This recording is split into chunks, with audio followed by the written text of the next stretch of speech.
everyone, and welcome to Sports Watch. If you like the content, please press the bell icon for further notifications and like, share, and subscribe to the channel.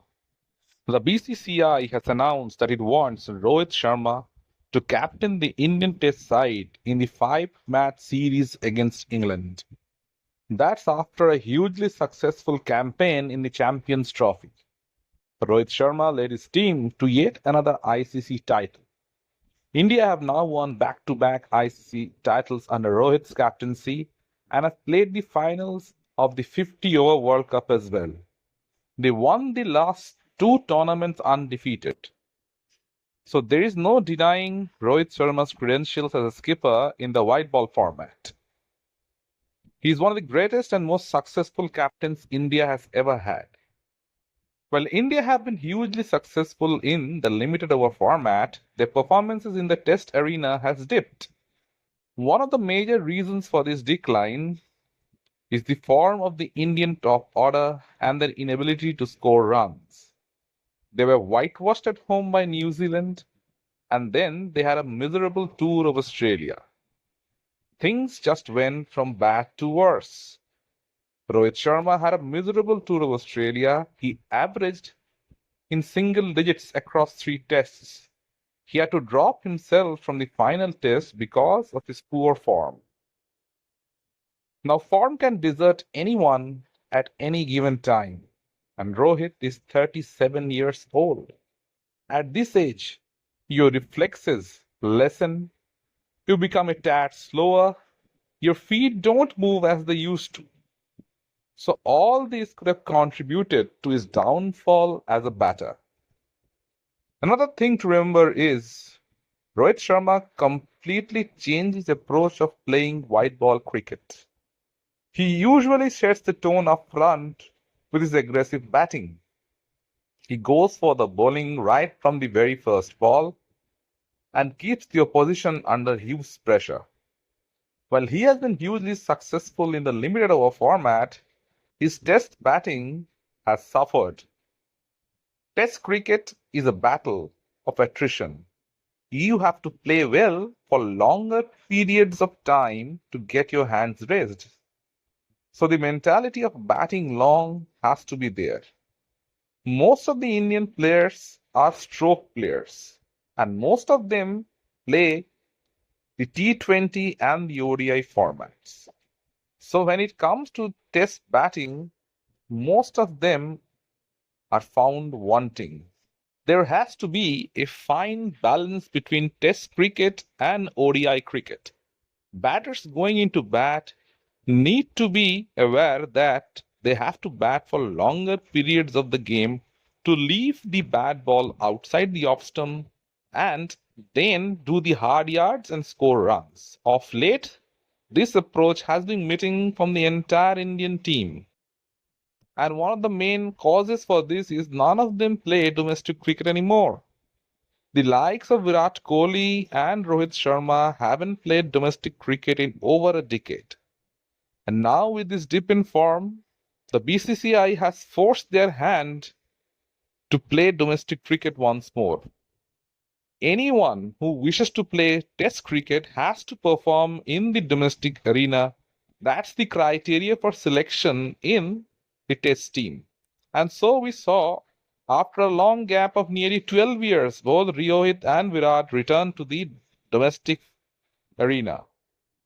Both of them might not have been able to score runs, but the BCCI took a firm stand, and players of that stature were forced to come back and play domestic cricket. When you have flaws in your technique, it is always well informed to go back to domestic cricket and rectify them. Virat Kohli, for instance, has been out of form in Test cricket for nearly 5 years. A player of his stature surely has to adjust a few things in order to get back into form. He has been averaging in the 30s for 5 years. Surely a player of his stature can do better than that.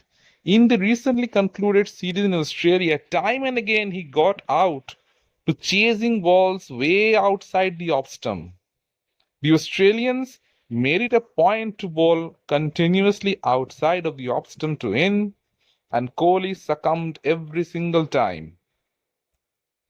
So, if your top batters aren't getting runs, how can your team win? That's the most important question. After the dismal tour of Australia, calls for Rohit and Virat to be dropped from the test team got even bigger. Now, after the Champions Trophy victory, the BCCI seems to be hell-bent on giving these two players yet another opportunity. Now, if Rohit isn't to captain India, who is going to lead the side after him? The obvious choice is Jasprit Bumrah. Bumrah led India to the first match victory against Australia, but after that, since Rohit came back in, the whole confidence of the team plummeted. But if Jasprit Bumrah is to play Test cricket continuously, he has to be fit. That 5 matches of continuous bowling took its toll on his body, and he has been out of cricket since. India have to manage the career of Jasprit Bumrah pretty wisely. He is the number one bowler across all formats. And if India do not preserve his talent, it may happen that he no longer gets to play cricket for a long amount of time. So if Bumrah doesn't captain the side, and Shubman Gill and Rishabh Pant aren't the best choices for captaincy since they have not secured their place in the side. And Rohit Sharma is the only player still left in contention. So despite there being questions about whether he should be the captain, ultimately the BCCI don't have any choice left. KL Rahul has been inconsistent, and Yashasvi Jaiswal is just starting his test career. With all the top players more or less retired or semi-retired, no young batter has stepped up to the forefront to take the mantle of the captaincy. So it is under the best leadership of Sharma that India can groom its next test captain as well. Just like they're grooming Shubman Gill for the ODI captaincy, they can do the same with him or Rishabh Pant in the test arena as well. But both of those players need to perform in tough situations against tough oppositions in order to successfully be named as the successor of Rohit Sharma. Should Rohit Sharma continue as the captain of Team India for the away series versus England? Or should he be dropped in favor of someone else? Let me know in the comment section what you feel. And if you like the content, please like, share, and subscribe to the channel.